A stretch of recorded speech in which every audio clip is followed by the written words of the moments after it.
Missile আর বোমার টুকরো টুকরো হয়ে যাওয়া এক পৃথিবীর দিকে এগোচ্ছি কি আমরা? একথা বলতে হচ্ছে কেননা ইরান ইসরায়েলের যুদ্ধ এক বিপজ্জনক পরিস্থিতিতে পৌঁছেছে। ইরানই প্রথমবার ব্যবহার করেছে ফতেহ 1 এর মতো এক ভয়ঙ্কর ক্ষেপণাস্ত্র। দেখুন,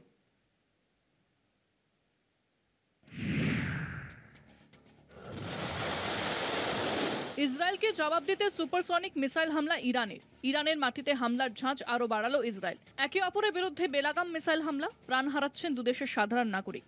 মার্কিন মানবাধিকার কমিশনের দাবি অনুযায়ী লাগাতার হামলার জেরে এখনো পর্যন্ত ইরানে মৃত্যু হয়েছে কমপক্ষে 585 জনের। বুধবার সকালে একে অপরকে লক্ষ্য করে মিসাইল ছুঁড়েছে দুদেশ। ইরান ইসরায়েল সংঘাতে প্রথম থেকে ইসরায়েলের পাশে দাঁড়িয়েছে আমেরিকা। ইরানের দাবি ইসরায়েলকে সবরকমভাবে সাহায্য করছে ডোনাল্ড ট্রাম্প। মঙ্গলবার ইরানের সর্বোচ্চ ধর্মীয় নেতা আয়াতোল্লাহ আলী খোমেনিকে নিঃশর্ত আত্মসমর্পণ করতে বলেছিলেন ট্রাম্প। তাই প্রশ্ন উঠেছে, এবার আমেরিকা কি সরাসরি যুদ্ধে জড়াচ্ছে? ইরানের সপক্ষে স্পষ্ট বার্তা রাশিয়ার। বিশ্বে শঙ্কাজনক মহাবিভাজন। পারমাণবিক অস্ত্র নিয়ন্ত্রণ চুক্তি থেকে আমেরিকায় সরে গিয়েছিল ট্রাম্পের বিরুদ্ধে তোপ পুতিনের। 2018 সালে ট্রাম্পই যখন সরে গিয়েছিল, এখন ইরানকে দায়ী করা অন্যায়। তাও এ ব্যাপারে ইরানকে চাপ কেন?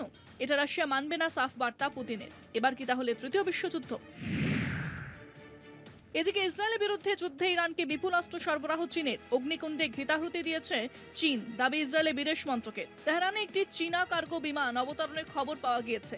তেহরানে অবতরণের অনেক আগে বিমানের ট্রান্সপন্ডার বন্ধ করে রাখা হয়। মঙ্গলবার ট্রাম্পের আত্মসমর্পণ মন্তব্যের কয়েক ঘন্টা পরেই নিজের সমাজ মাধ্যমে একাধিক পোস্ট করেন খামেনি। যুদ্ধ শুরু ঘোষণা করেন তিনি। খামেনির হুঁশিয়ারির পর ইরানের পাল্টা হামলা। টেল আভিভ লক্ষ্য করে প্রথমবার ফতেহ 1 ক্ষেপণাস্ত্র হামলা। টেল আভিভ, তেহরান ও কারাজে বিস্ফোরণের শব্দ শোনা যায়। যুদ্ধের তীব্রতা বাড়িয়ে শুরু হয়েছে সরাসরি গোলাগুলি। প্রাণে বাঁচতে দুদেশই ছাড়ছেন আতঙ্কিত নাগরিকরা। তেহরান, টেল আভিভ থেকে সরানো হচ্ছে বিদেশিদেরও। কলকাতা টিভি।